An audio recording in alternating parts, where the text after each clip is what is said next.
জুলাই আগস্টে সংঘটিত মানবতাবিরোধী অপরাধ মামলায় শেখ হাসিনা সহ ৩ আসামির বিরুদ্ধে সাক্ষ্য গ্রহণ শুরু হয়েছে। দুপুরে আন্তর্জাতিক অপরাধ ট্রাইব্যুনালে সাক্ষ্য দেন আহত খোকন বর্মন।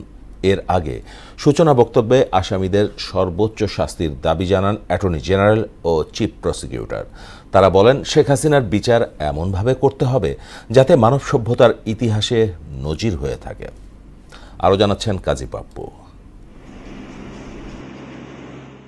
জুলাই আগস্টের হত্যাযজ্ঞের মামলায় সাক্ষ্য গ্রহণ শুরুর প্রথম দিনে কারাগার থেকে ট্রাইব্যুনালে হাজির করা হয় সাবেক আইজিপি চৌধুরী আব্দুল্লাহ আল মামুনকে।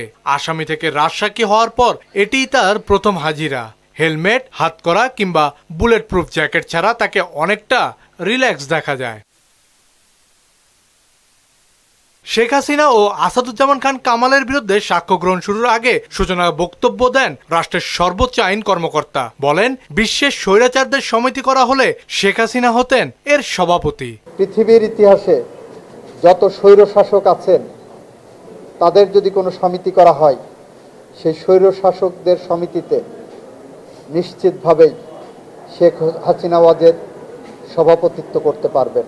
ট্রাইব্যুনালে তিনি বলেন, বিগত ১৫ বছরের গুম, খুন এবং জুলাই আগস্টের মানবতাবিরোধী অপরাধের দায়ে ফ্যাসিস্ট হাসিনার দৃষ্টান্তমূলক শাস্তি হওয়া উচিত। খুন খারাপির একটি স্বর্গরাজ্যে পরিণত করা হয়েছিল।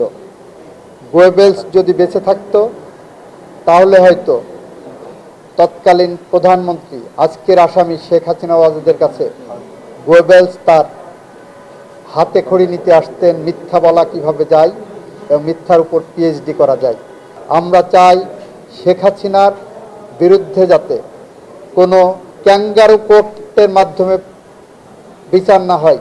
সূচনা বক্তব্যে চিফ প্রসিকিউটর বলেন, শেখ হাসিনা সহ আসামিদের বিরুদ্ধে যে অকাট্য প্রমাণ রয়েছে তাতে পার পাওয়ার কোনো সুযোগ নেই। ন্যায় বিচার, গণতন্ত্র ও মানবিক মর্যাদার সেই মূল্যবোধকে প্রতিষ্ঠার জন্য গুরুত্বপূর্ণ, যা জাতীয় ও আন্তর্জাতিক আইনের কেন্দ্রবিন্দু। এই বিচার অতীতের হিসাব মেটানো নয়, এটি বিচার ব্যবস্থার জন্য জনগণের আস্থা পুনঃস্থাপনের একটি প্রক্রিয়া। সূচনা বক্তব্য শেষে শুরু হয় সাক্ষ্য গ্রহণ। শেখ হাসিনার মামলার প্রথম সাক্ষী হিসেবে ট্রাইব্যুনালে সাক্ষ্য দেন গুলিতে মুখ ঝাঁঝরা হওয়া খোকন চন্দ্র বর্মন। পরে তাকে জেরা করেন রাষ্ট্রনিযুক্ত আসামিপক্ষের আইনজীবী। ছাত্র জনতা তাদের দেশীয় অস্ত্র এবং আগ্নেয়াস্ত্র ব্যবহার করেছে পুলিশদের উপরে। সেই ছোড়াগুলিতেই এখানকার ছাত্র জনতা যারা নিহত আহত হয়েছে সেখানেই তারা মৃত্যুবরণ করেছে। ১৩-১৪ জন পুলিশ মারা গিয়েছে। সাক্ষ্য গ্রহণ একদিনের জন্য মুলতবি করা হয়েছে। কাজী পাপ্পু, মোহনা সংবাদ, ঢাকা।